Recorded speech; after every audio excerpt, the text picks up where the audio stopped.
Inyong lahat. Nung ako po ay bagong pari at sa unang parokya ko ng aking assignment, meron po kaming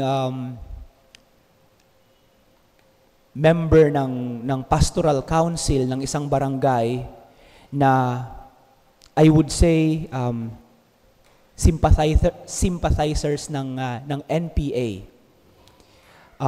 Isang beses, nagkaroon ng pagkakataon na makausap ang isang sub-commander nila habang ako ay nandoon sa barangay na iyon at pagkatapos magmisa, ang tawag niya doon sa may-ari ng bahay kung saan kami tumutuloy ay si Kaloring.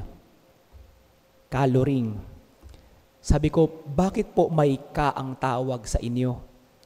Sabi nung aming pastoral member, sabi niya, dahil kasama.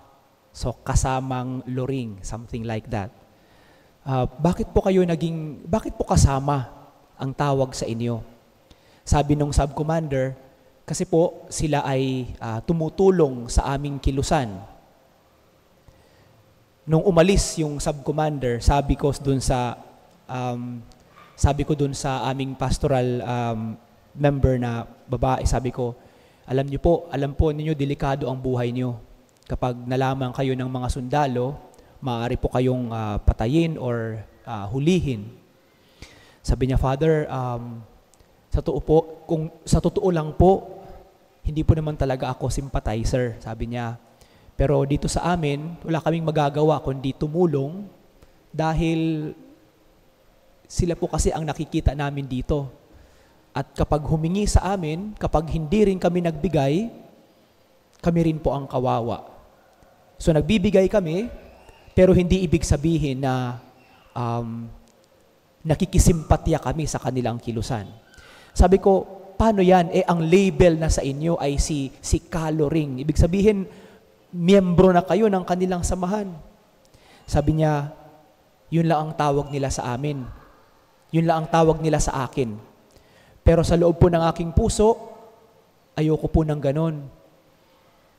Hindi po ako nakikisimpatya sa kanila.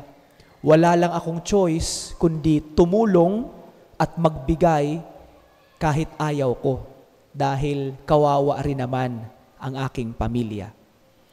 Naalala ko po ang karanasan kong ito dahil parang ganito rin ang sinasabi ni Jesus. Sino ang kanyang ina at mga kapatid?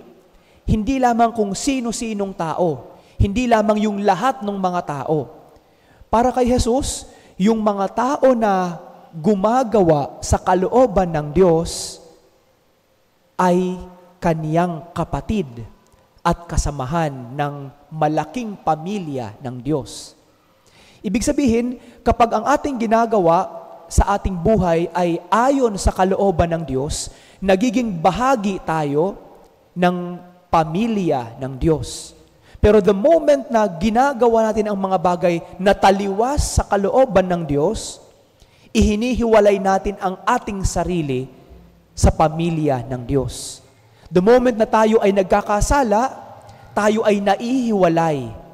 Humihiwalay tayo sa ating relasyon sa Diyos. Kaya nga, kailangan ng sakramento ng pagkumpisal para mapanumbalik ang ating relasyon sa Diyos upang maitama ang ating pagkakamali sa harapan ng Diyos.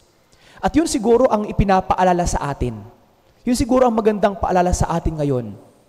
Yung mga pagkakataon na hindi natin ginagawa yung mga bagay na naaayon sa kalooban ng Diyos. Kapag ginagawa natin yung mga bagay na ayon sa ating sariling kagustuhan lamang, at ayon sa ating sariling kalooban, at hindi natin sinusunod kung ano ang gusto ng Diyos para sa atin. Ito yung mga pagkakataon na tayo ang gumagawa ng sariling landas, hindi ang landas ng Diyos ang ating sinusundan.